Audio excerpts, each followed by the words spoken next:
agree with me that they're the most beautiful skaters. They're textbook.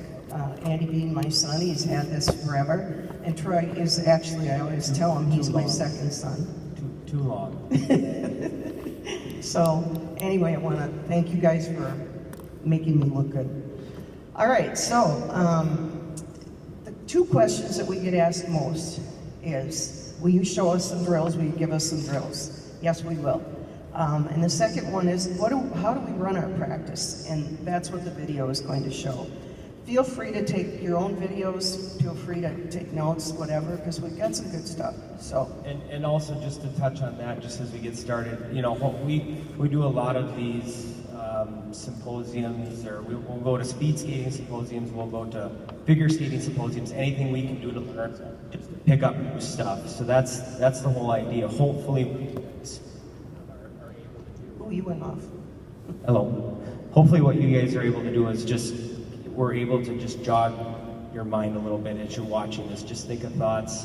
If you have to jot some stuff down, a lot of, you know, even the skill stuff that I'll do, I just watch a game and I'll just take notes, jot stuff down. What are guys having trouble with? What are tougher skills to be able to do, and implement that into drills. So hopefully we're able to help you out, and if you have any questions too, we'll save some time at the end.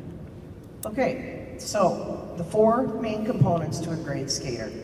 You will agree that you need all four of these. So number one, most important, is knee bend. Knee bend, knee bend, knee bend. You can't get a low enough center of gravity. So we work on all sorts of drills that will show that. And that's it. And you know, we get kids to try to do dips, one-legged dips, knee touches, anything like that, where you get to get a kid comfortable to drop their hips, get low. You're going to see some of the pictures of Zucker and Parisi and things like that. And pictures we'll show to younger kids all the time, but you can see the positions that they're in. The knee bend is so important because of the power you're able to skate with and the stability factor too. The core control is number two, and that is so very important because if you watch like a Ryan Suter skating backwards, his upper body is so quiet. He's not flailing and moving all around. So your upper body being under control and not using it as much as, you know, like little kids when they come out and they're all over the place. So that the core control is the second most important thing. We try to stress, let the legs do the work, you know, be under control. If it doesn't look right, it usually isn't. You can imagine mites, their sticks are flying all over the place, their upper body's moving all over the place. Trying to have a quiet upper body, trying to let your legs do the work, keep the movement simple, and that's the big thing with core control. The third thing, body lean. That's all about acceleration. So say you're on a crossover, you're going to be leaning or a power turn. The more you lean in relation to the ice, the faster you're going to go.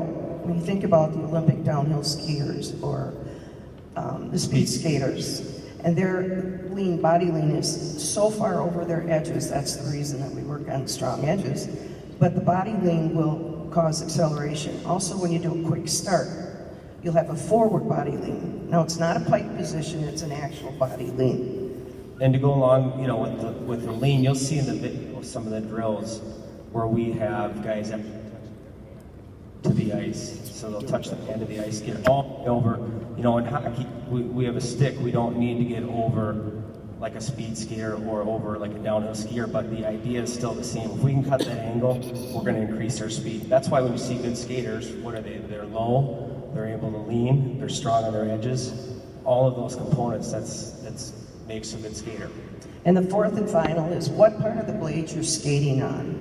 Now, if you're going forward, you want to be, there's a sweet spot on the blade that'll cause the most amount of speed. So if you're going forward, cut the blade in half right in the middle, and it's an inch to the back, not on the heel. Never grinding into the ice on the heel. That causes too much friction and slows you down. If you're going backwards, take that middle spot of the blade and it's 1 inch to the front. And that doesn't mean your body leans forward. That just means that the blade on the ice, you're only on the ice for about 1 inch. And that part going backwards would be, you want to stay to the middle front. So the best way to, well, even for younger kids, is where's the motor in the boat? The motor in the boat is in the back. It's pushing from, like Diane said, the middle back, but not to the heel. When you get back to the heel too far, right. Okay, so those are the 4 components. Now, see Zach up there in the wrong sweater. But the reason that I put that video up there is because he is so, all 4 things that we just talked about, look at it. It's exactly what you want to do for any type of skill. So this is a power turn. Notice his core is up. I can see the front of the jersey. Notice his angle of the legs going way over. Can't see what part of the blade he's on, but trust me, he does this, he just flies across the power turns. That's basically his signature move right there. And we always say too, the dasher boards are the same wherever you go. You can notice where his head is in relation to the dasher, so you see how low he is. But again, it's not that he's bent over, piked over, it's bent. Right. The other thing, if you look at his face, if you look at how relaxed his face is, we do this stuff, the low center of gravity, the core control, every time I see him, we'll go over, stay low, stay low, stay low. By game 82, all players are standing straight up. I mean, when you get tired, the first thing that happens is your knees come up. Okay, so now we're gonna go to a video. Is that right, Trey? Okay. So we're gonna hit this is the first 20 minutes of my practice. So if you take an hour, the first 20 is the skating, the warm-up. Oh, first we're gonna see, that's right, Michael Jordan. Hang on one sec, can you stop it? I wanna tell you about this video first. So every spring before I start training the guys, the pros and so forth, I'm thinking, what's new? How have I evolved with this game? And the game is evolving into a very fast speed game. So I study other sports. That's the best way to get good at your sport. And this is going to be my 48th year of teaching. So I always need to find something new, not just for the guys, but for me. So I stay relevant. So one year, Zach had told me that he couldn't get through the neutral zone. And what can he do to, work on some cutbacks? You can explain that. Yeah, just some agility, just some things coming through the neutral zone, being more dynamic, coming through the neutral zone. And the big thing is like we talked about each time we try to train guys and retrain guys, and starting in the summer, is to go over things that they want to work on, things that they think they need to work on. And like Diane said too, is with the skating, our philosophy is always the same, but we're always trying to learn, trying to grow, trying to think of different ways to teach maybe the same skill, even throwing different drills at them. We try not to keep the same drill for 10 straight years. I've had some of those guys for 18 years, and you got to throw new stuff at them. I also one year studied speed skating. Actually, it was the year after I came back from Vancouver, because I fell in love with short track speed skating because of the speed that they go at. And I met Dave Cruikshank, who's married to Bonnie Blair. And I asked him once, I met him in the USA house, and I asked him, what is it about speed skaters that go so fast? Is it their legs? Because obviously they have huge legs. Is it the length of their blade? What is it? And he said that, he sat down with me for an hour. I drove 6 hours to Milwaukee, which is where they live, by the Pettit Center. And he said it's everything. It's the legs, it's the body angle. And then the way he teaches the stride, we've adapted and taught that way ever since then. And it's a terrific way of learning a stride. We'll go through that on the video. So I study other sports. So then I fell upon this basketball clip, and there's tons and tons of drills and clips that are good. But this one I found was extremely good. It's got a lot of good sayings in it, and it's Michael Jordan. Not a game, not a game, not a game. We talking about practice.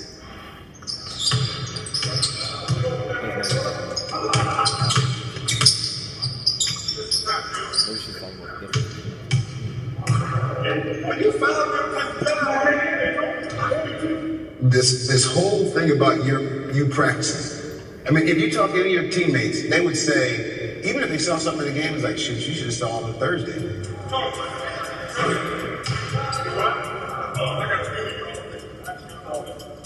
The practice with you was like they had a game instead of practice.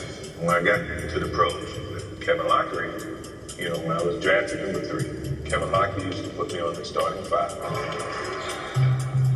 He used to be killing the second 5. But he wanted to test me out. So we can be, let's say we're going to 8, and it can be 5-1, or 5-2 against the second team.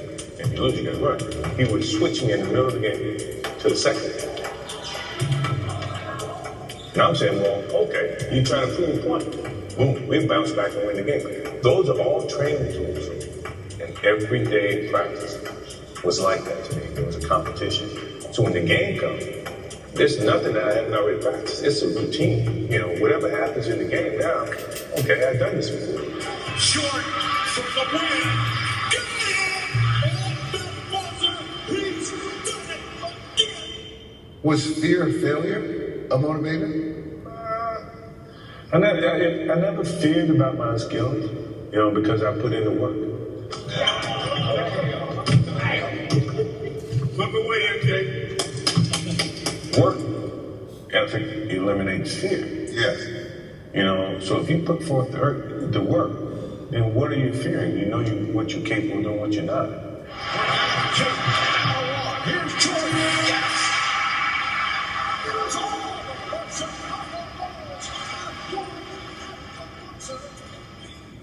As a member of the Chicago Bulls, the last shot.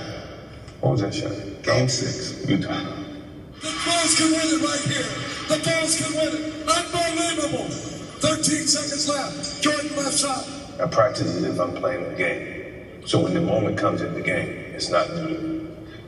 That's the beauty of the game of basketball. That's the reason why you practice. That's the effort. So when you get to that moment, you don't have to think. Instinctively, things happen. Jordan tries.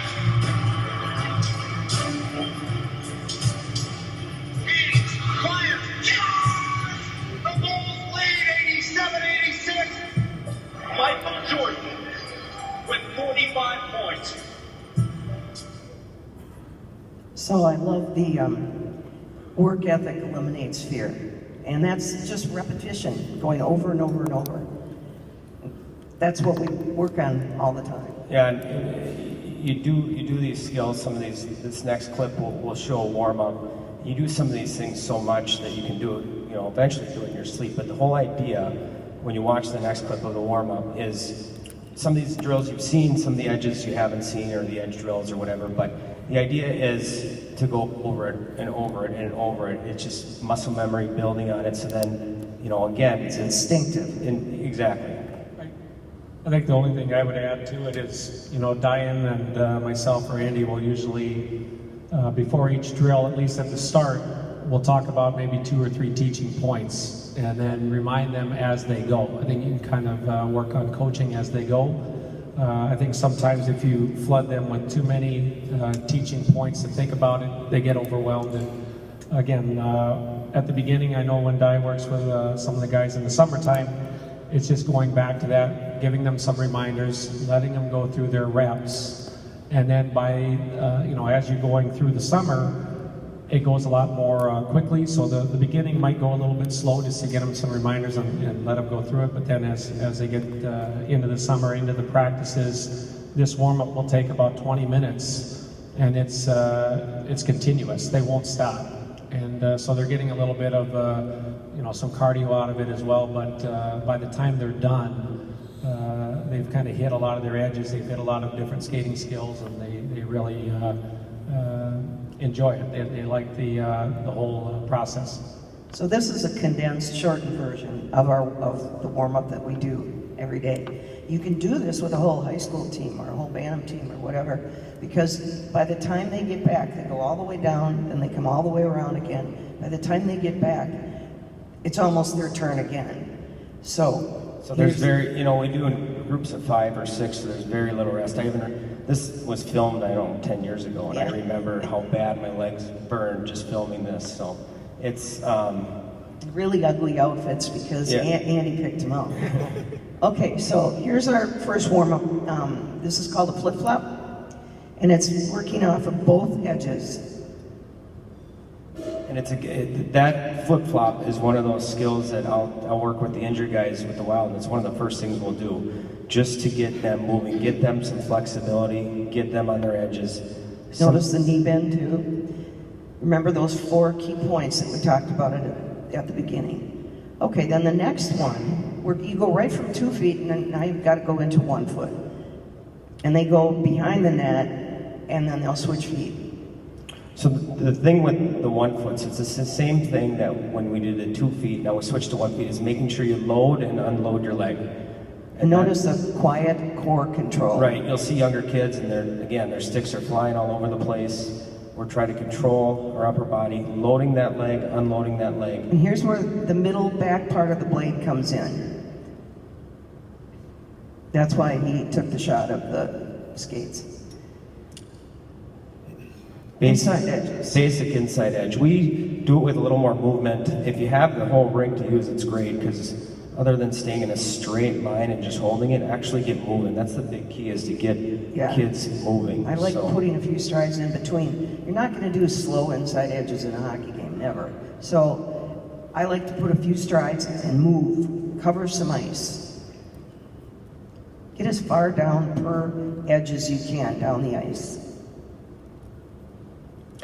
Basic outside edge, same idea. And look at the body lean. Remember, that's your acceleration. That was one of the 4 key points.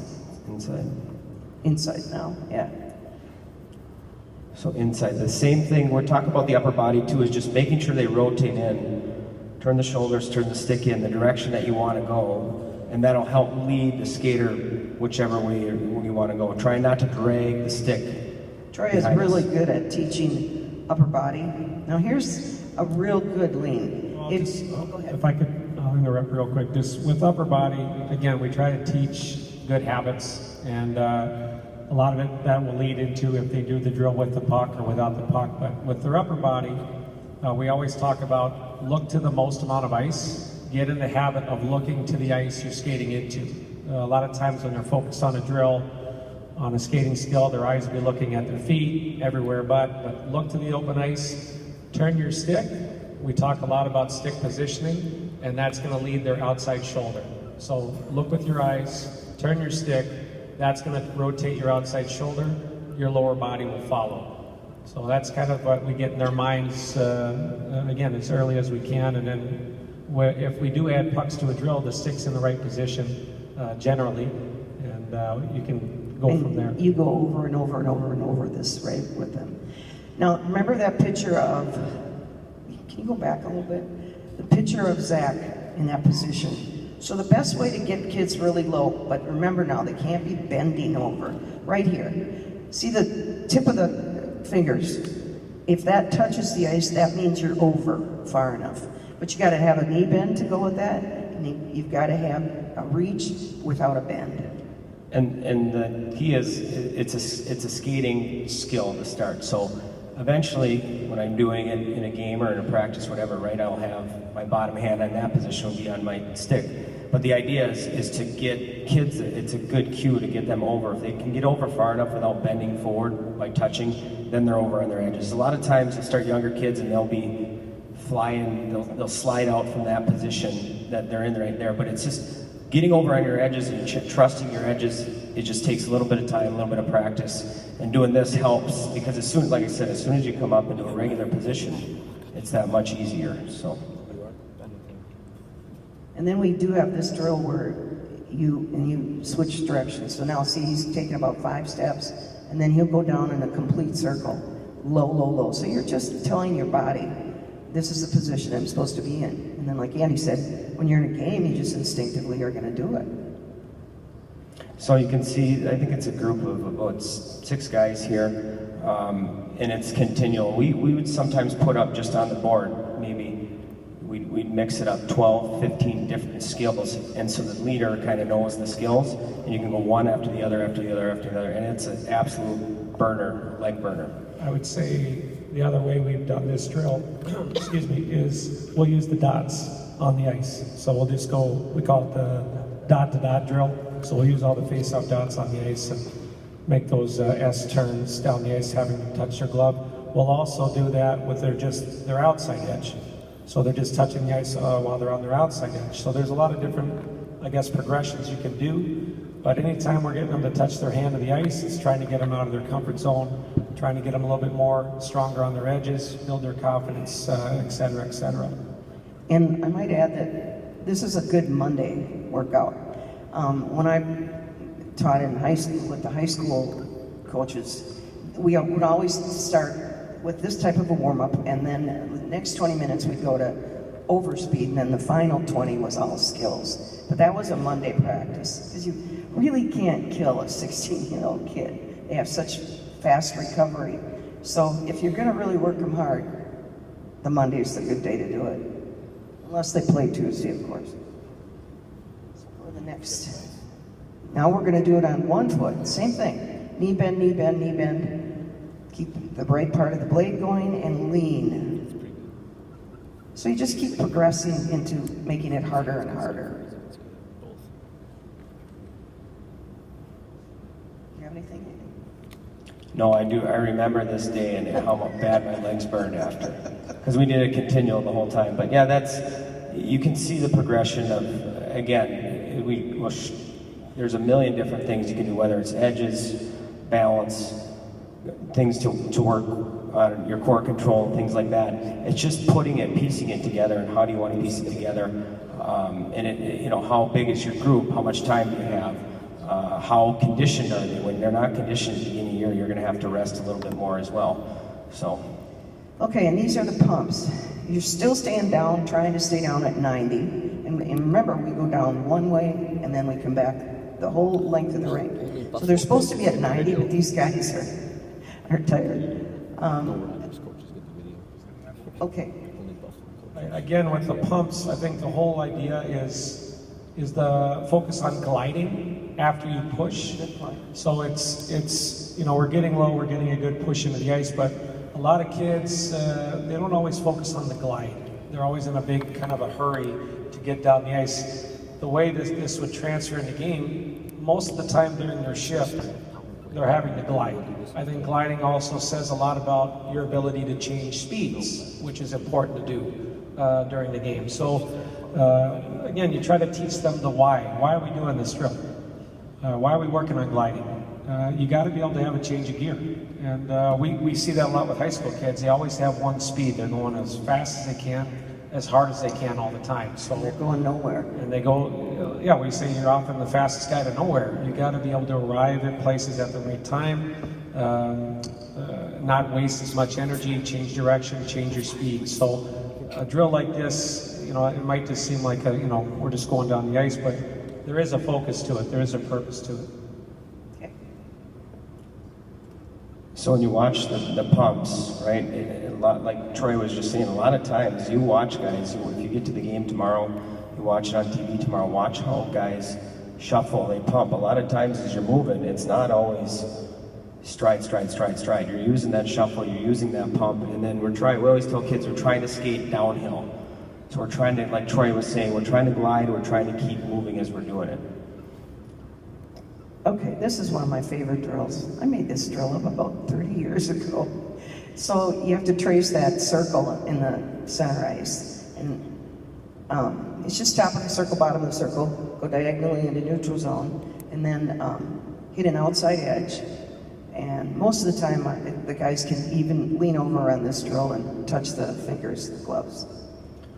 So coming in with speed, holding an edge. Now we're doing the 1 foot edge holds again. We're coming in with speed. If you can do that on 1 foot, if you can get your guys to do that on 1 foot, it's pretty easy to get to 2 feet. It's a control. I would add, from doing this drill, if again the upper body isn't in the right position, it's going to pull you right out. And you're going to get, you're not going to be able to hold that edge. So a couple different things you're reminding the kids: get your upper body in the right position. Then you can start to focus on holding that edge and challenging yourself to get on that edge.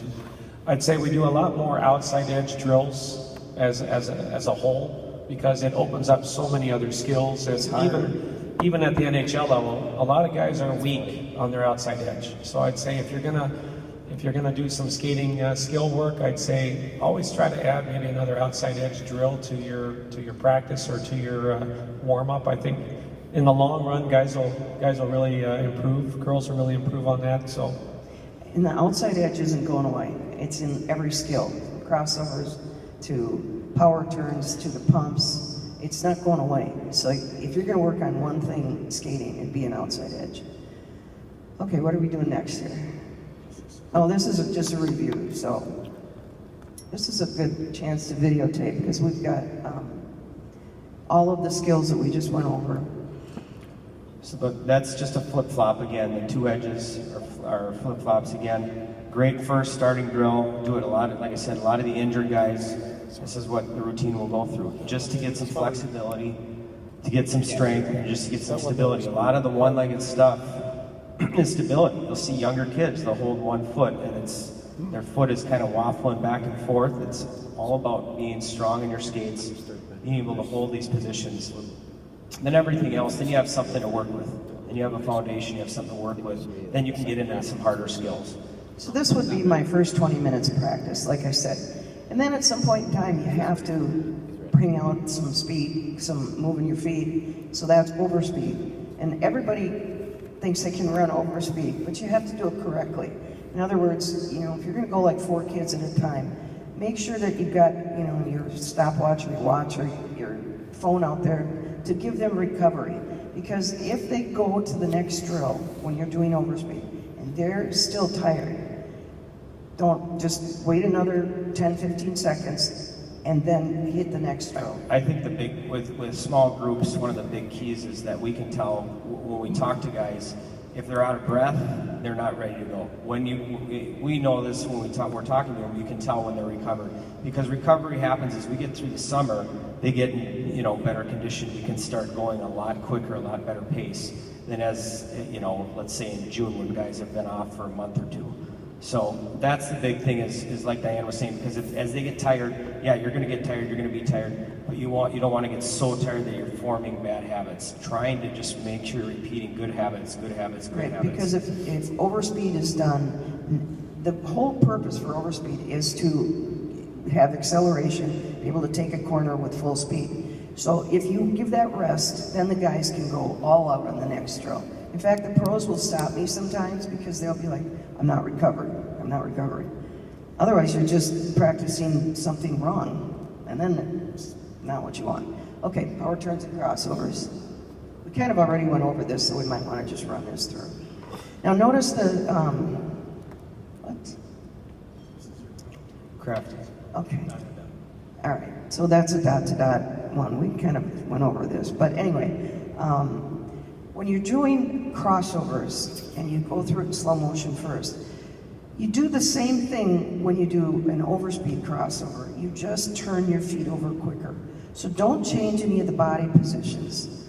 Okay, don't start moving your upper body. Yeah, we always ask kids, like, what changes? We do this stuff, so if this is slower, we're doing crossovers, we get into it, we learn the technique, we do it slower, we say, what changes? And the kids will come up with all sorts of answers. The basic thing is just the tempo. It's just the pushes still go push out, you still get the foot all the way over.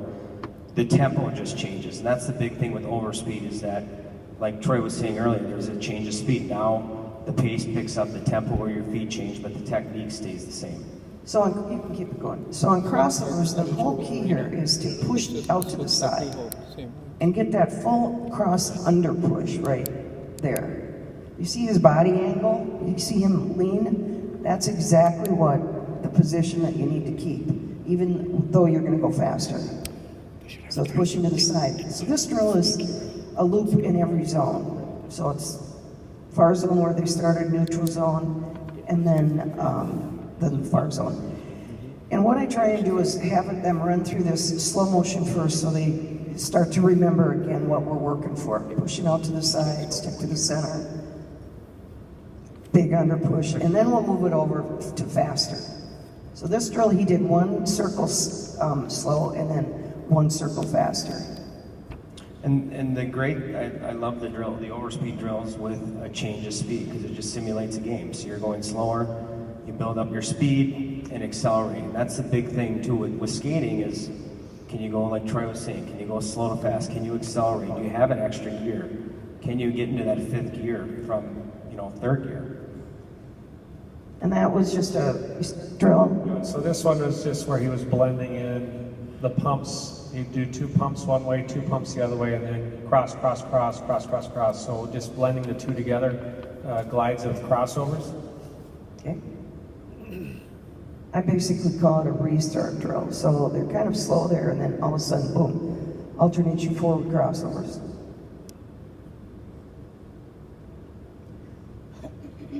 So the alternating crossovers, Troy and I will get into that too later, just being able to create some space, being able to come through the neutral zone. You see a lot of guys do that now when they're coming through the zone or coming through the neutral zone. It's just basic agility stuff. So crossovers, we showed you on the circle, but then also doing the alternating crossovers straight down the ice. So one way, one the other way.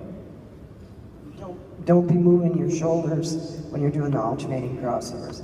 Look at the end, and can you just stay focused on straight ahead? Ovechkin does it every shift. Guys, you'll see McDavid, McKinnon are really good. Through the neutral zone, it's pretty much all crossovers, zigzagging in and out. Not a ton of stride work, especially when they're trying to create space, just like that. You see so much explosiveness in today's game. That's why we work on it. Okay, this is my favorite thing to teach. Quick starts. Okay, so my voice is on this one. With Wild forward Zach Parisi and Minnesota Wild skating instructor Diane Ness, and a lot of cool aspects to Zach's game, but quick starts is certainly something we've seen from number 11 an awful lot. It's basically where he makes his living, is in front of the net, being very quick. So we're going to talk about quick starts, and if you are a world-class sprinter, like Usain Bolt, you're going to start down low and explode out of the gate, and that's what we try and do on the ice with Zach, right? We try to, yeah. We put a lot of work into it, and there's always room to get better. We're getting there. So we're going to, actually, I'm going to show you a photo first of a picture that I took years ago. And what do you notice about this picture? Well, the knee bend, and obviously how close he is to the ice. It's amazing. If you look at that, for young kids out there, I don't think they ever imagined they could get that low to the ice. And look at the body lean. Yeah, it's huge. That it's not in a pike position, it's in a very good angle for speed. So the two things you want in a quick start are speed and distance. How are you going to get those? We're going to show you a practice exercise that we're going to start with, and then he will demonstrate what it's supposed to look like. Perfect. So he's going to be up against the ice. Now the number one most important thing he wants is a downforce into the ice. So about 3 feet from the boards, he's going to fall into the boards. It's going to be down on the inside edge. I would say when he gets into that position, we say, he wants to get on his toes. So you're going to notice his heels are off the ice because he's going to start to get into the ice with his inside edges there. So I just wanted to point that out. Living is in front. Down on the inside edge. Notice his feet are a little turned out because he needs something to push off with. You can't push straight back. That would be impossible. So he's wedging the inside edge way over onto the ice. And I'm going to say 1, 2, 3, knee up. And then you're going to hear a little bit of a divot out of the ice. So he's really going to get a downforce into the ice. So 1, 2, 3, knee up. Okay, the other leg. 1, 2, 3, knee up. Right there. 1, 2, 3, knee up. Okay, so that's the basic exercise that you want to practice before you actually go into doing a quick start. So again, we're going to start off like we're a sprinter, a world-class sprinter. Okay, down low. Right, we're going to start down low, down force into the ice. He is going to push the inside edge into the ice a little bit, and then he's going to get that distance by leaning his body, and then the quickness will come because of that lean. Let's watch. We talk to kids about like they're going to fall down the hill and trying to get their upper body. What I noticed is that first burst, those first 2 steps, Right. You could really hear him digging in the ice. Right. So what you saw was the body leaning forward. You want to almost feel like you're at the top of a hill, a steep hill, and your feet are out of control running down. And that's how you start quickly.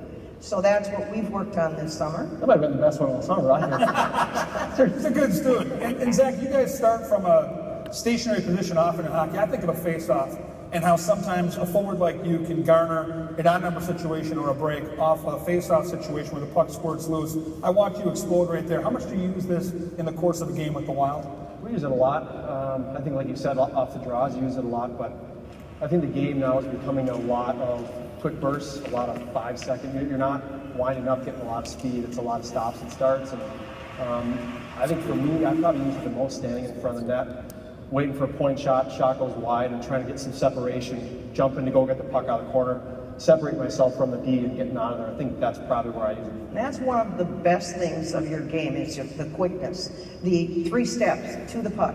You got to beat your opponent to the puck. That's one of his best things that he does within the game. Watch Zach in the wild, watch him off the face-off, watch him in front of that net, watch those quick starts. And kids, if you want to be a better skater, learn how to do it just like Zach did today. I find it so. This is the drill that will kill the kids. You have to give some resistance, so I'm giving resistance, and is that you on the other one? Oh, it's Nick, okay. So you obviously turn the net on its belly, and the body lean from the skater is going to be in the exact position that I want them in. And also I can hear if they're taking a small divot, if they're up towards the front part of the blade as they push. So we go over and over and over this. The whole idea when she says divot is you push against the ice. So that's why we tell kids, you got to turn into a V, a T, an L, whatever it is, so you have something to push with. You can't have your toes straight ahead because you push back, you're on skates. So you have to push. The harder you push against the ice, the more explosive you're going to be. So tell the kids to push hard. Even when we're practicing doing these drills, some kids are so soft, as they're pushing into the ice. We're not talking about gliding right now. We're talking about actually just pushing hard into the ice. Just the first 3 steps. Yeah, the first 3 steps, bursting out of there and trying to get some explosiveness as you're pushing. So start at the end of one end of the ice. Actually I have them take 5 steps. Stop, rearrange your body position, do it again, and go all the way down the ice with this. Quick start position is best learned with the help of the net. After tipping it on its side, take one player to add resistance. The other player leans in and pushes the net in quick steps while staying on the top third of your blade. Repeat this going down the ice, then switch and the other player will practice their start.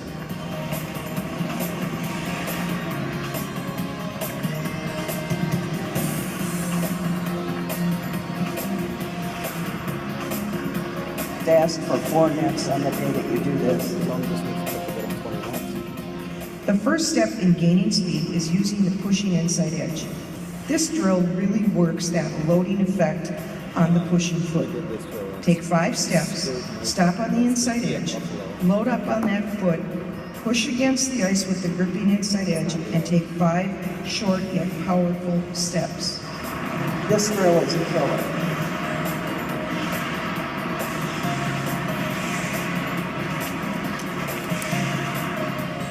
This knee touch adds a little more balance twist to the drill. It's essentially the same as the last drill with a twist to it. Again, remember speed and distance are the 2 main ingredients for a quick start, and the pushing off of the gripping inside edge is where your power comes from. And that's that loading knee.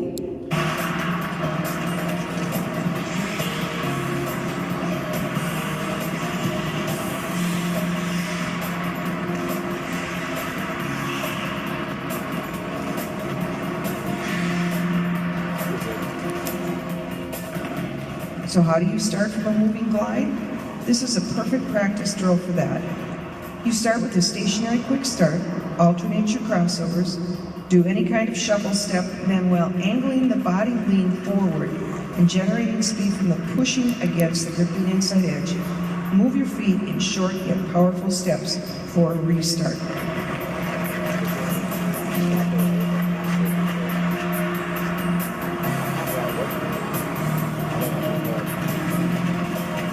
Want to have some fun working on a start? The coach holds the stick, gives the ready, set, go signal. The players use a quick start while the coach lets the sticks go, and they grab the loose sticks. What a race. Now I've trained all those guys. They were my instructors 10 years ago. You can see how they're trained with the body lean and the foot speed, staying up towards the front part of the blade. I think that the one thing that you have to be aware of is to try to have kids make sure that they're going out, getting some distance on their push, because those, when you watch it at full speed, it doesn't look like we're getting distance, but you replay, you look at it slow, it's a full, you're trying to get that leg drive out, trying to get some distance on that push, and that's what she's talking about. But you're also you're starting from a standstill, so you have to get your feet moving to get yourself up to speed. So here's the review again. Number one, real quick. quick start position is best learned with the help of the net.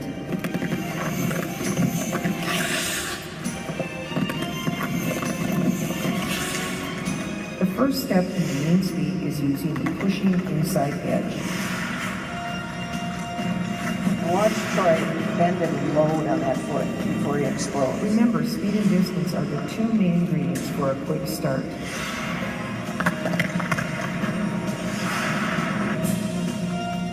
It's all about the body weight on a restart.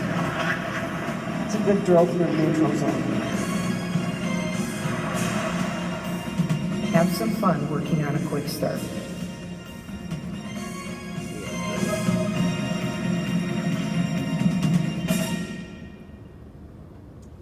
Okay, forward stride. This is where Bonnie Blair and Dave Cruikshank came into my life.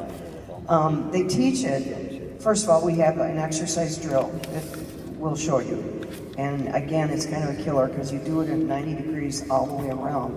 When I went to Milwaukee and I saw the speed skaters, you had 2 rinks lengthwise put together, so you know how long that is. And they would do this drill around the 2 rinks. Dave said they had it 16 times is what they would work on. 16 times all the way around in a 90-degree position, and you keep both feet on the ice and you push one foot out to the side. The whole key is to be pushing out to the side. You have to have a downforce into the ice, that's your knee bend, and push to the side. Now, the next thing is recovery. You want to take the foot that you're pushing out to the side and pull it to the back of your calf or the back of your knee. And then the whole process starts all over again. So let's watch. Oh, hold on a second. We had a little visit from the bench, bro. He's on cement. And he was demonstrating a forward stride. And he's got flames coming off of his sparks coming off of his skate. And he tries to cross over here too. You gotta check this out. This is hysterical. Yeah, Troy says it's part of my dry land. Look, this kills me. Anyway, that's their version. Here with Wild Forward Zach Parisi and skating instructor for the team, Diane Ness. Today we're going to talk about the forward stride, something that probably sounds basic, but it's where everything starts. Right.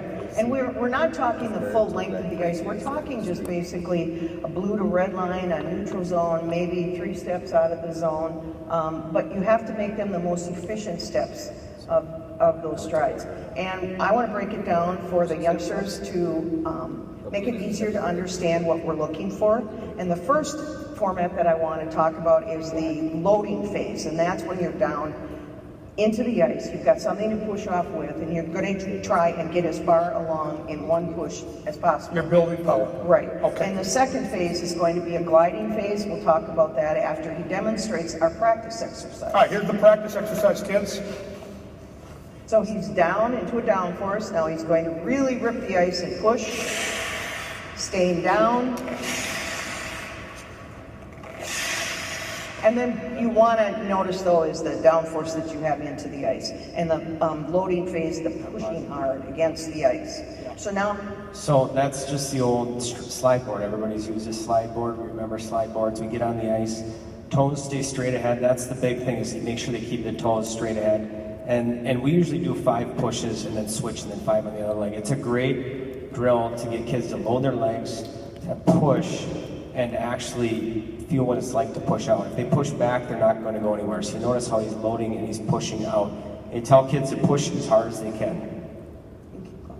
Just telling you about the gliding phase. So we're going to watch Zach, the length of the ice, do a forward stride. And I want you to notice how low you are to the ice, how you're pushing out to the side, and gliding. And that gliding is what we worked on all summer, right? And the body angle going forward. Okay, so you want to see it? I want to see it in All right. action. So Kevin, what we're looking for is some efficiency per push. So I'm looking to see how far he glides into the ice, how long a push he's getting. Some kids work so hard, they move their feet so quickly, but they don't go anywhere. Right. So what we're trying to accomplish here is the downforce gives you that great push and speed, And the glide of the body leaning forward gives you efficiency. Now the last thing, so you have the downforce, you have the glide, the last thing is the recovery. So if you can just kind of hold your balance standing still and show us where, once you push that foot out to the side, what he wants to do is take that knee and circle it back around to the back of his calf or the back of his knee. Right there. So you're never going to come back together with both feet. You're going to come to the back of the knee. In the old days in hockey school, if you remember, we used to teach it to come back together. I always remember coming back together. Right. And we don't do that anymore. You come to the back of the knee, back of the calf, and the next foot pushes off. It's amazing. All this ties into being a more efficient skater, quicker from point A to point B. If a guy like Zach Parisi, one of the best skaters on the planet, has to work at this middle of the season, imagine what you guys out there, young hockey players, do. Watch him, see what he's doing, see how efficient he is, and then tie that into your game. It's the forward stride with Zach Parisi and Diane Ness. And I might add, that's still a work in progress. If you want to watch a really good stride, you watch these two. This is Jason Zucker.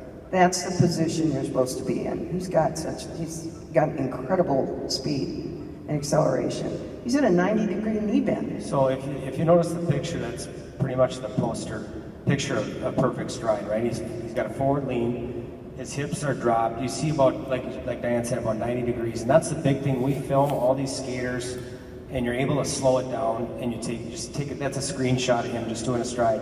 It's the same thing over and over and over. Their hips are dropped. They have power. They have power in their legs. They got power in their glutes, and you notice his knees right over the toe, and he's not bending forward, he's leaning forward. And that's the big key. And again, you look at the dasher. Just if you ever, next time you get on the rink, look at the dasher, look at how low it is, and then you get some perspective at how low these guys are getting. And we always bring iPads out when it's the skating time, because there's nothing like, kids think, oh, I'm bending my knee. No, you're not. And then you show them a picture of it, and then they understand it. So when it's a skating day, bring the iPads out.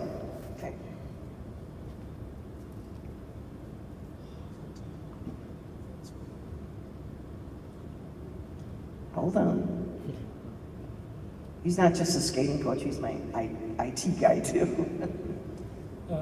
So Andy and I and Diane, we talked, we also wanted to just get into this a little bit too, where trying to look through it through the lens of a skill development coach.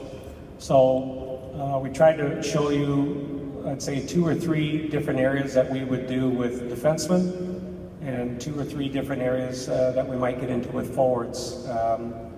We get a lot of the same calls or emails during the summer, and a lot of it is, I want to get quicker, I want to get faster, and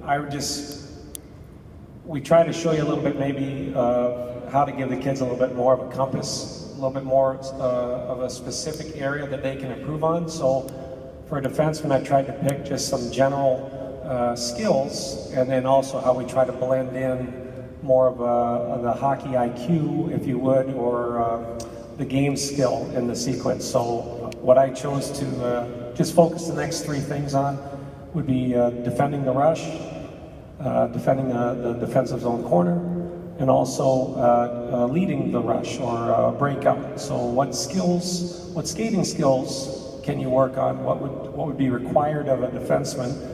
And also just some teaching points, just general defense 101, and can we blend the 2 together? So.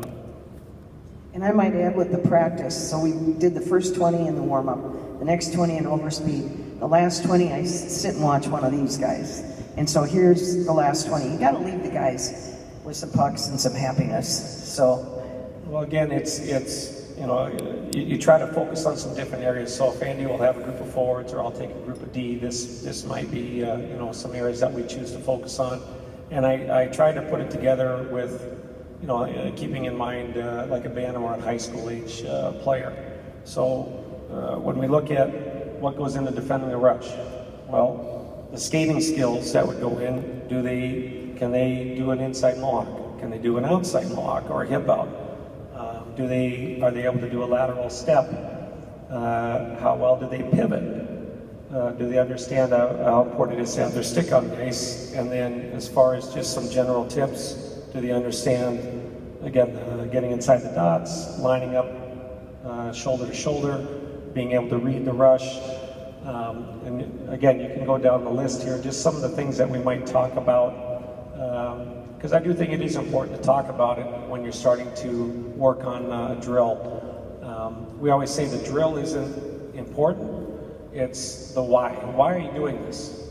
You know, why are we working on this? Can you start to visualize how you're going to use this, where you're going to use it on the ice? And you're obviously going to be faced with different situations during the game. So I just have a little video for each one of these. So this would be, again, defending the rush.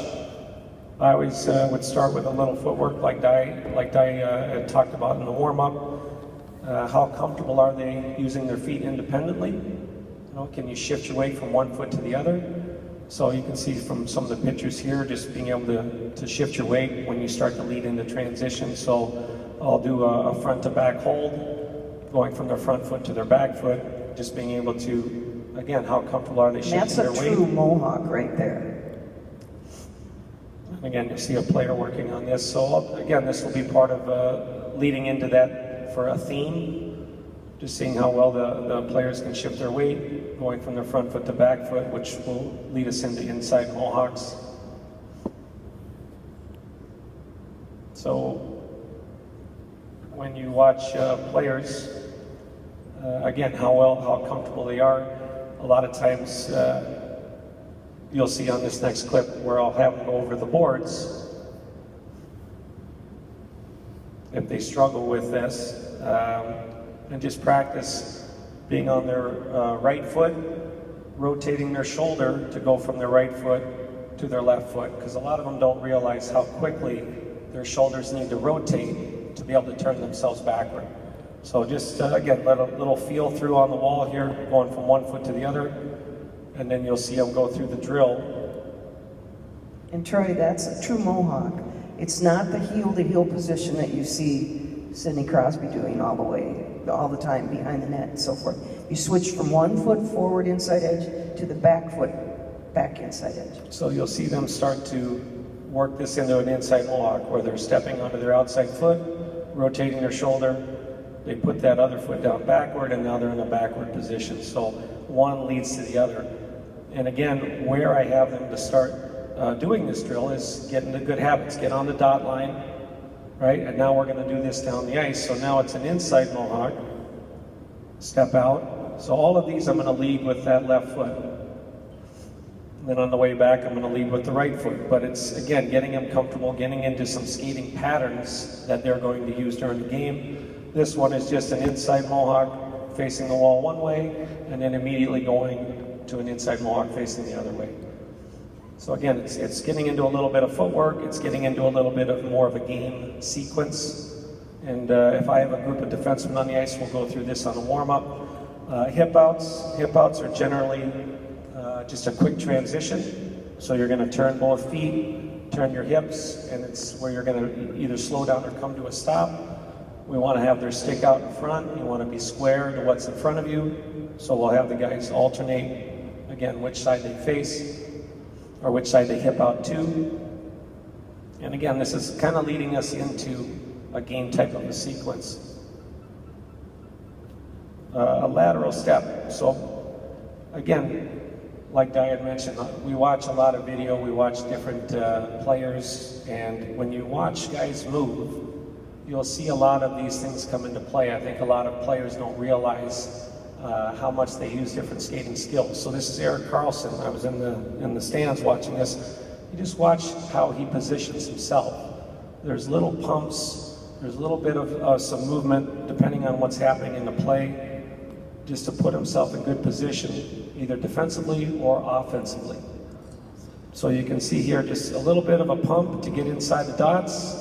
He's reading this transition. He's able to cut off the pass, be a little bit patient, pass it, and now he's up in the rush. He's going to join the rush. So, and again, I just want you to watch a couple clips here. This is Duncan Keith, number 2 in white.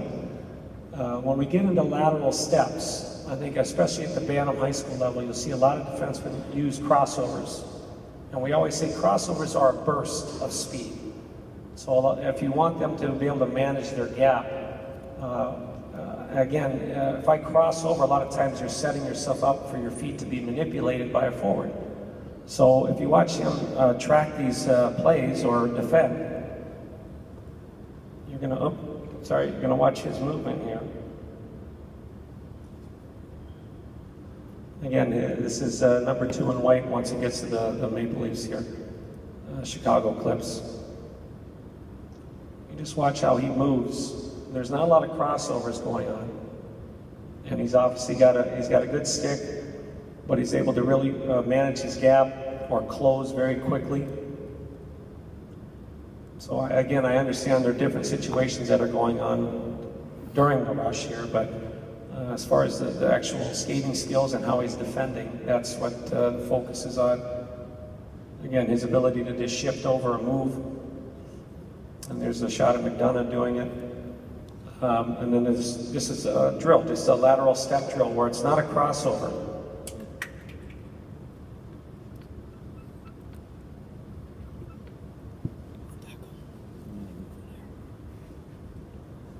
So he's just going to push and step, just to move laterally without crossing his feet. And then when we get into pivots, I wanted to share a story with you here. So this is Larry Robinson. And the first time that Andy, Diane, and myself had the opportunity to work with an NHL team, Diane had been corresponding with Larry Robinson, and we eventually made our way out to New Jersey, and we were actually in the coach's room, and at the time it was Brent Sutter, Tommy Abeline, John McLean, and Larry Robinson, and they were interested in how we teach, different skating skills. So at some point we're talking to Larry Robinson, and these are just very few accolades of his. His name's on the Stanley Cup 9 times.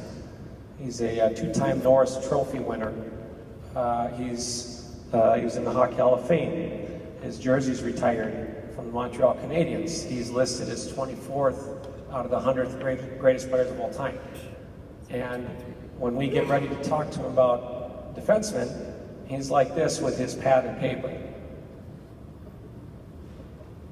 And in my head, I was laughing because I'm like, this is Larry Robinson, and I'm going to tell him about how to play defense or defensive tips. So, but I like that story just because it does show his willingness to continue to learn. Again, despite all his success, there was not a lot of ego in that room. He was very interested in learning and also how can he help his young defensemen do something that he did intuitively. He wanted to evolve with the sport and just keep going forward with his players on what's new. He's always searching out something new.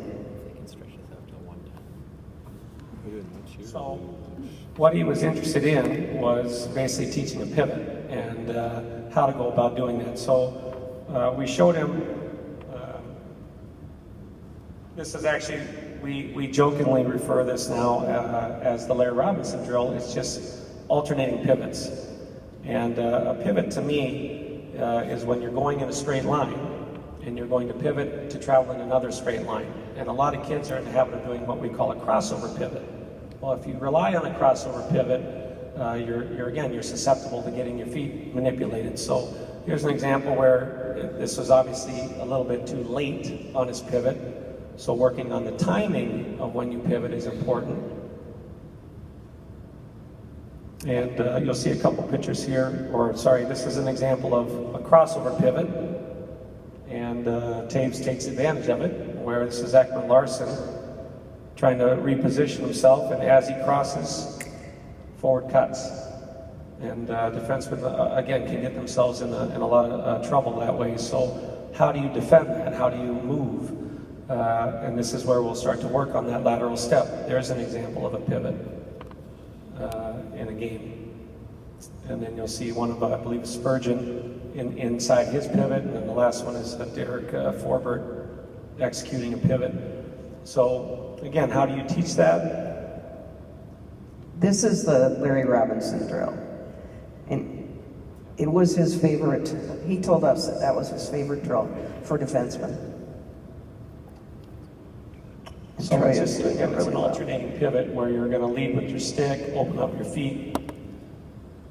And then I really like this drill for defensemen. They call it a letter Y drill, where you're gonna skate backward to the middle, pivot to the top of the Y, stop, pivot again. And if guys cross their feet in that sequence, I'll make them start again. So it's you can get that going off of both lines. And then lastly, putting it together in a game sequence. So this one will have him, again, we imagine there's a turnover. He's going to do a hip out, get inside the dots, use his lateral step to get square, and then he's going to finish with a pivot.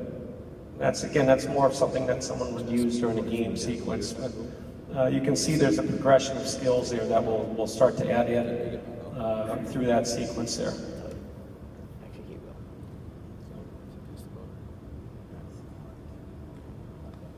I just want to make sure that we're not going to lose power here. If you notice, Troy's got a lot of different D stuff, but what he's trying to show is the skating skill and then how you can actually implement it. Because we get a lot of coaches that'll say, well, that's great, the skating part of it, but how am I actually going to use it? How am I actually using the game? And you'll see how we'll break it down from the skating skill to the skating drills, and then to actually game usage. So video, we always use video as a great way to show it, and trying to get the kids, we talked about with the edges and things, is having a good foundation, having something to work with, and then you can actually teach this stuff too. So I'm going to try to keep going here and just showing that I'm losing power here. The next one we're just going to try to go quickly through is just defending the corner. And again, I don't know if it's something that's often talked about, but again, what skills go into it? We talk about being able to use good footwork, being able to hold your defensive side position using a purposeful stick. What concepts are required? We talk about being able to take a good angle. You can work to try to deny them going from behind the net to the other corner. Can we encourage the forward up the wall? And then little details, can we tag the hips to try to push them closer to the wall? Being able to use what we call a wedge and seal, get under their stick, go through their hands. And again, I'll just show a couple clips here.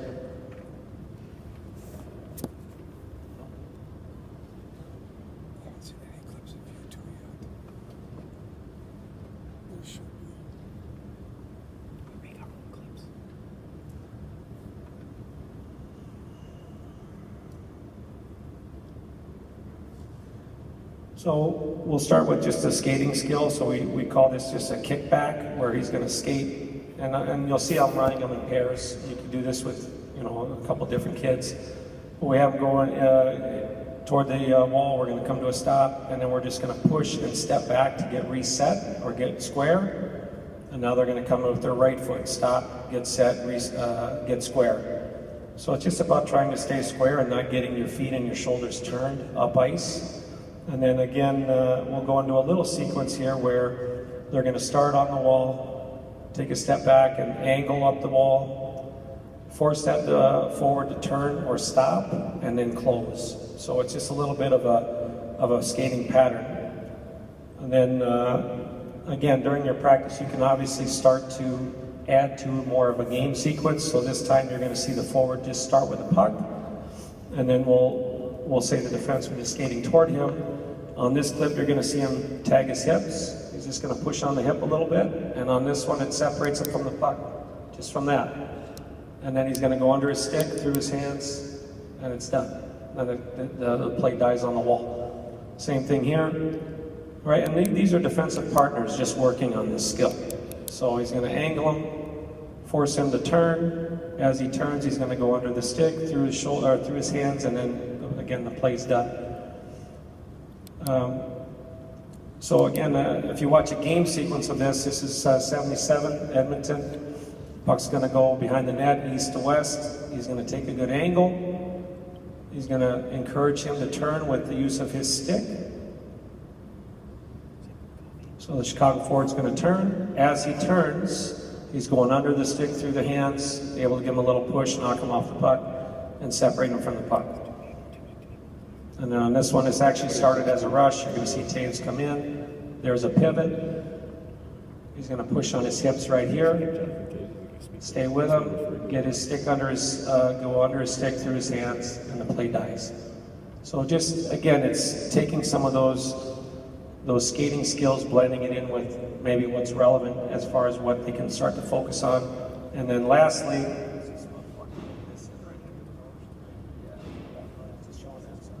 Sorry. okay.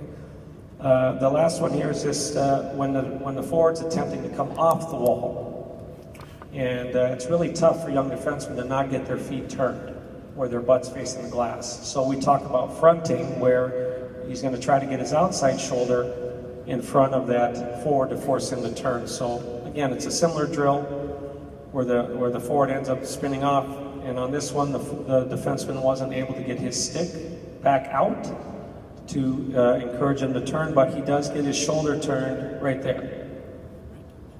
And you'll see him on the other one here where, again, this guy rolls. He's able to get his stick back and out in front, and then trying to get his shoulder turned to force the forward to turn. Because once you turn your feet, you turn your shoulders, you're in a bad spot. And another nice little clip here is Darnell Nurse against Kopitar. You're going to see him where he forces him to turn. He's going to get reset. And now Kopitar is going back to the wall. And again, on this sequence, he's going to stay with him as he goes up the wall, and then he's going to get his shoulder turned right there. So just some different, again, different skating skills, different areas of ice for a defenseman that they can practice. And then the last one is just leading the rush. And again, we talk about what goes into that. You know, when you can work on retrievals, things like that, what goes into a retrieval. But all I'm talking about on these clips is using the net, being able to start your breakout up the ice, valuing the middle of the ice. So again, on these clips, we talk to the defenseman a lot about looking to the most amount of ice, handling their puck so they can solve a problem, what's coming. And you'll be surprised at how a lot of defensemen struggle being able to keep their eyes up ice as they round the back of the net. So we talk to them a lot about it. We have them work on it. And then when you do round that net, you have to be ready for what's coming. You know, there's going to be a second forechecker. There's going to be traffic. Can I be ready to shift my weight or make a pass or make a play? So a lot of these clips, you're just going to see just different players working on that skill. You know, keeping their head up ice while they're moving, being able to circle the net, cut the net, and be ready to make a play. I think the more you can, I'm losing power, I just lost it. I'll have to try to start this up again. But again, you can kind of get the gist of where we go with some of the skating skills when we're working with players in smaller groups, or even I know in your own teams you might do some forward and defenseman splits. Just some different ideas where we'll try to take the skating with the skill work. Scored 80 last year. Yeah, I'm gonna have to start it. Okay, he's got it. Yeah. You know what? Andy can talk about the forwards. We have two more just to share with forwards, but I'm gonna have to plug this in. I think we lost power here for a second, but if you want to talk. Yeah. So with the forward part, Troy went over some of the defenseman stuff with his. Here. Hello. As far as the skill work goes, but as far as the forward stuff, the clips that I have on there are basically things that we'll teach in development camp. So when we look at forwards, we broke it down basically to three things, and two of the things are in one of the clips. But we talk about lateral movement, so entering the zone, being able to cut. We use those crossovers as an example. So lateral movement, whether it's 2-on-2, whatever, trying to get some space, trying to make a play, trying to create something. We talked about tight turns, so we did power turns actually in the video. You guys saw the power turns. we'll do a tighter turn. We'll show you on the video of where a guy actually opens his foot up. We call it a slide turn, called a jab step sometimes, but a tighter turn. And then within that tighter turn, being able also to pull the puck off the wall. That's one of the biggest skills, you know, with high school kids when you talk about skills is getting the puck off the dash or getting the puck off the wall. You think about how many times the puck is on the wall, being able to pull it off. And we'll do a drill too where, you know, the coach will shoot the puck, bring the puck around the wall, and the kid has to pull the puck off of the boards. And the biggest thing you'll notice, kids struggle so much with as soon as they pull the puck off, the puck's got a lot of spin to it, and it hits their stick and it shoots right off their stick. So being able to control the spin off the puck, being able to control the puck off the boards, getting it off the boards quickly, and then you'll see in the clips how to able to execute those turns, those tight turns as well. And along with that, like I talked about, the agility piece, having the ability to be able to create space. And I think you guys are talking about that tomorrow too, but being able to, a 2-on-2, having a guy being able to make a play. And you know, a story with that is for the development camp I had, the video, the Wild video coach, his name is Jonas Plum, pull up some clips of Patrick Kane, because he's probably the best at it. He's a lefty, he's always coming down the right side, and he always, it seems like he makes a play. He finds some way to make a play, whether he stops, hits the late guy, whether he cuts, whether he does a spinorama, whether he drives wide, he always seems to find a way to make a play. And so I had him splice a ton of clips of just Kane coming down the right-hand side. He's a left-handed shot, so when he cuts, he's on his forehand. And he pulled, I think, I don't know, I was watching maybe 20 clips, and I said, okay, that's enough. My gosh, I look at him like, this is a good season's worth of clips. And he goes, no, this was just one game. So it just shows you, you know, how, when we watch the video, it'll show you how important it is to just be able to try to create space for yourself, be able to make a play. And that's the big thing when you watch, you know, whether it's high school kids, Phantoms, whatever level, it doesn't change. I was able to do the Octagon captains, or the Wild captains, the Octagon skate before that. We would do some skating, some skill work, and then a lot of drills. And it's the same guys on the 2-on-2s, 3-on-2s, same guys over and over and over that are making plays. And that's the biggest thing, is being able to trying to make a play, but then having the skills to be able to do it as well. You want to show the videos of it? Yeah. So, with that said, do you have any more with the D stuff, or are you done with the D stuff? I'll kind of explain as if you can kind of visualize with the power turn, with the hard turn, the escape. The power turn you watched on our clips, it was 2 feet, trying to stay on both edges, trying to keep your speed as you're turning. You guys saw the videos of the power turn. The big thing with this next turn is you'll notice how a skater is able to open his inside foot up. And as you open your inside foot, we call it a slide turn. You slowly slide that foot. The more you push down, the tighter you're going to be able to turn. A power turn is great to keep your speed. It's a little bit wider. The tight turn, the hard escape, is actually, you're playing it right now. So you can see how, can you pause that, Troy? You see how Spurgeon has that inside foot opened up. So again, this is the way that you're going to turn in tighter areas, behind the net, along the wall, you know, trying to elude a defender. So if you notice his inside foot opens up, you can see that the snow spraying off of his foot. He's able to open that foot up. Again, you're going to turn tighter. It's going to be, you're going to slow down a little bit, but in a tight area, that's what you're going to have to do with your feet in order to be able to, whether it's an escape or just a basic tight turn. Okay, so again, Crosby, you can see the same thing. Looks like he's protecting the puck there, opening that foot up. Same thing at D-man. And here's the... All right, today we're here with Parisi and Wild Skating and Skills instructor Andy Ness. And you watch that work in small spaces. We know how good he is around the net. This drill should magnify some of his skills. So what we're going to do is we're going to work on some play off of the boards, off of the wall. And if you guys watch, you'll watch the game today, a lot of it is just played on the boards and being able to pull pucks off of the boards. We'll set up a lot of different drills where guys are having to get the puck off of the dasher, off of the wall, and trying to control it. Because one thing that you'll notice is the puck is on the wall. It's got a lot of spin to it, so guys it's a skill that guys have to practice to be able to do it. All right, so how are we going to set this drill up? So what we're going to do is I'm going to start with some pucks here up. Say like a defenseman throws the puck back down in the corner. Zach's going to be down low. He's going to pick the puck up. He's going to pull it off of the dasher, try to get the puck off of the wall right away so he's not trying to fumble the puck on the boards. Get it off the wall. Jared's going to give him a little resistance. He's going to make a tight turn and then come back and then go right to the net and get a shot. Jared Spurgeon, our human pylon out here for the drill. This should be really good. Similar to the games, yeah, it's a pylon. Okay, ready? Go.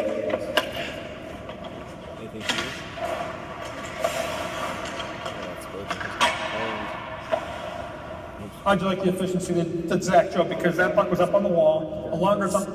So as he's entering the turn, so you notice, we keep these, for these clips, we keep these drills really simple. You kind of have to, but you can make these as hard as you want, and we'll usually start these drills with the puck being wrapped off the boards, kind of like we talked about. And the thing that I noticed with working with these guys is they're so good at being able to pull pucks off the boards. And like I said, I get to a high school level, and it's just a lot harder, whether it's me being a D throwing the puck down low, or a D throwing it for the breakout for the wing, low to high, as the puck's on the boards. Getting the puck pulled off the boards, notice he got it off the dasher right away, and then if you notice, he'll open that inside foot up again, and it's just that escape turn. Open the inside foot, you can see how he's wedging that foot in. He's gonna turn right off of that foot, you can see the snow spraying out, and then try to get moving out of that tight turn. So you create a little space, get moving, and then finish with a shot.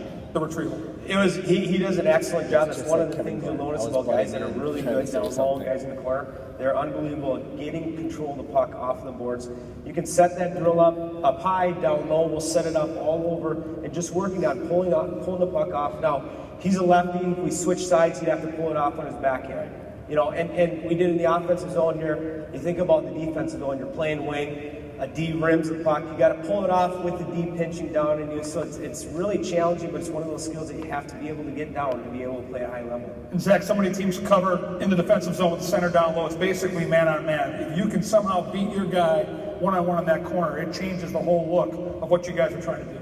I mean, for me, that was almost like a two-step drill where you try to pull the puck off efficiently, and you almost want to be able to do it so fluidly where you're not worrying about the puck. I'm more concerned, okay, where's Jared? When I'm going to get this puck off the wall? Can I bait him in and then get away? So it's all about repetition with that, where you get to be so good at you're not worried about, am I going to get this puck off the wall? Like, you know you're going to get it. I need to know where these guys are and then make my play. Kids, so many times you go to the rink and you want to work on your shot, you want to keep away from that puck. It's all great, but get your buddy out there, wrap some pucks off the dasher, and work on retrieving that puck, using speed, create space, and drive the net like number 11 does for the Minnesota Wild. You see this inside of the game, night in, night out on the forecheck. You too can do that if you work on it and practice that skill. So the last skill we'll talk about is just basically boards. Being able to, like I talked about earlier, being able to try to move laterally, being able to try to make something happen on 2-on-2, 1-on-1, whatever it is, just trying to find some space. And we have a couple, picture, right, as you play here. So the first picture I just want to show you, if you guys can see how Tarasenko is right now. If you see where the puck is, and you see how his weight is on that inside edge.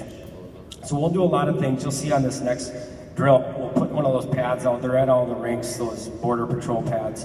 We'll use those, you can use tires or different things, just to get guys being able to cut right to left, left to right, cutting, moving laterally with the puck. You'll notice you have to shift your weight. So you notice his weight's loaded, he's gonna cut, and then the other big thing is just puck positioning, getting the puck out so it's actually extended as you're doing it.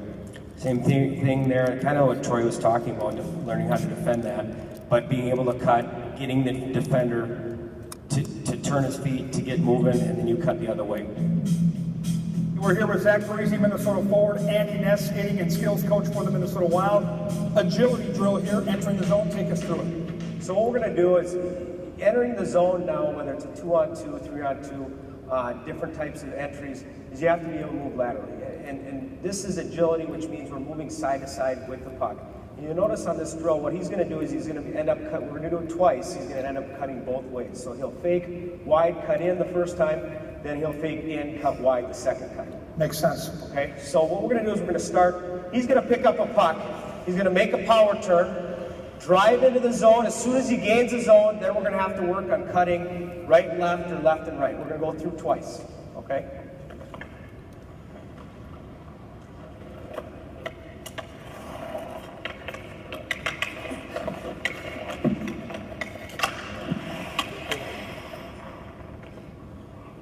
So the basic part, they make us shrink these drills up, but we get the guys moving, they're turning, you can add passes to it, so now they're attacking, they gotta catch a puck, they gotta cut right or left. So there's a lot of different things you can do with it, but the basic idea is being able, again, to drive in, try to force it deep, push them back with a little speed, shift, make one quick fake, you don't have to make 10 fakes, and try to cut, again, really working on whether it's right to left, left to right, but being elusive enough. And then after, you notice after he gets by the pad, he's trying to accelerate for a shot. What I like about this drill, Andy, is you look at the defensemen in the league right now. They're all big. They've all got that long reach. And for a player like Zach, that speed is his game, he's got to find a way to open up that ice. This is clearly a way to do that. Yeah, I mean, you can ask him, but you got to find a way to make a play. And you notice on the drill as he was coming towards me, add some speed with that. So you add a little speed, you push the D back a little bit, then that opens up the middle for you to be able to cut right or left. Like these players, as you watch the game evolve, they're bigger, they're more agile, and they've got longer reach. And for a player like you, what can a drill like this do for you in a game to maybe allow you just a little more room entering the zone? I think the biggest thing is to try to attack down the dot line. I mean, the D are so good. When you get outside the dots, they're going to shift over and they're going to cut you off. You're not even going to get across the blue line. But when you're a little closer to the middle, now you've got two options. And you're a little deception. You have to make a good play to get the blue line on with possession, but I don't think you're going to get pinched off as much. You're not going to take as many hits. I think that's just, you don't see a lot of teams, I don't think you really see any teams that just hold the dots and back up and let you enter anymore. They all confront you with the blue line, so you got to be able to create it with the blue line. That was the last clip, but basically, just kind of with those three skills, again, advanced skills, being able to get the puck off the wall, tight turns, a lot of different drills you can set up as individual drills or with, even a line combination. And then again, being able to cut, to move laterally with the puck, whatever you have to do to try to create some space for yourself. You always said that that movement, you can study running backs. Well, yeah, you watch, and like we talked about different sports, but receivers, running backs, all of those, it's the lateral movement is so important, and it comes back though to the skating piece that we did at the beginning. So if we can get guys to move, be agile, move, alternating crossovers, different things like that, we implement the puck with it. And like I said, there's a million different ways you can go with setting up drills. We'll add passing to it. You can do a 2-on-2. You'll add different things like that. But I've seen, even the last 6 weeks of these pre-skates for these camps, of the same guys making plays over and over and over, as opposed to guys that just kind of skate the puck to the boards, to the corner and just dives. So the skill piece, breaking down the skill piece, implementing it, getting creative with it, trying it in different drills, and then being able to do it in a game setting too. Do we have any questions on anything? No? Everybody's hungry. I do. I have a question. Yeah.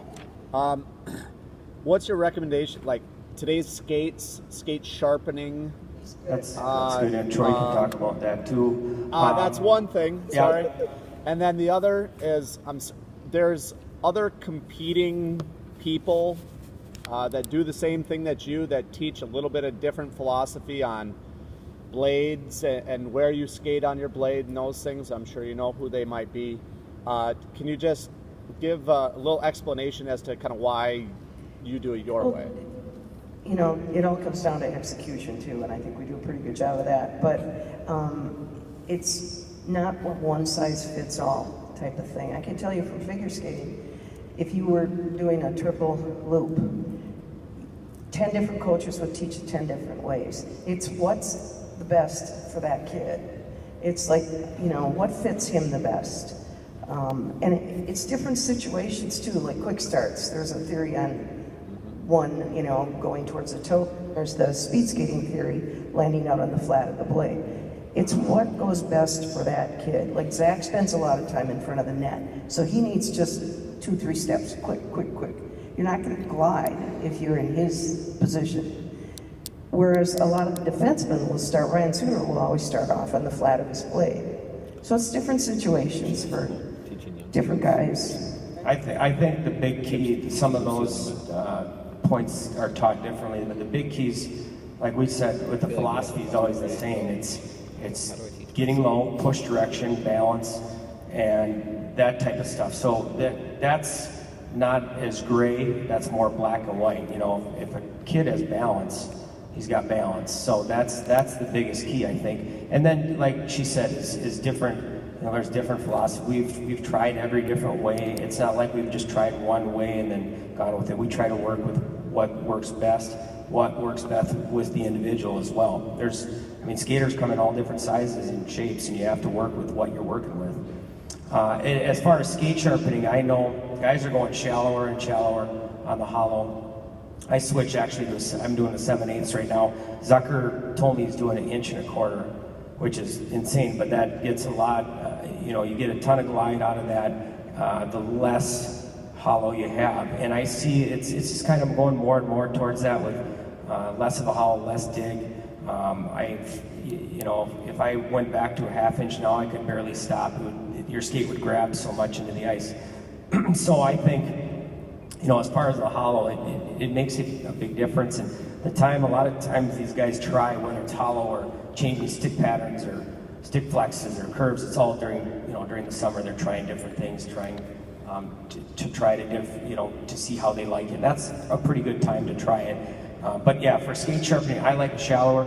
I'm not sure what hollow you do it at, but I've seen guys that are going quite a bit shallower. As far as even the skates are they're just different than they were 20 years ago. They're stiff. They're very stiff. They're made.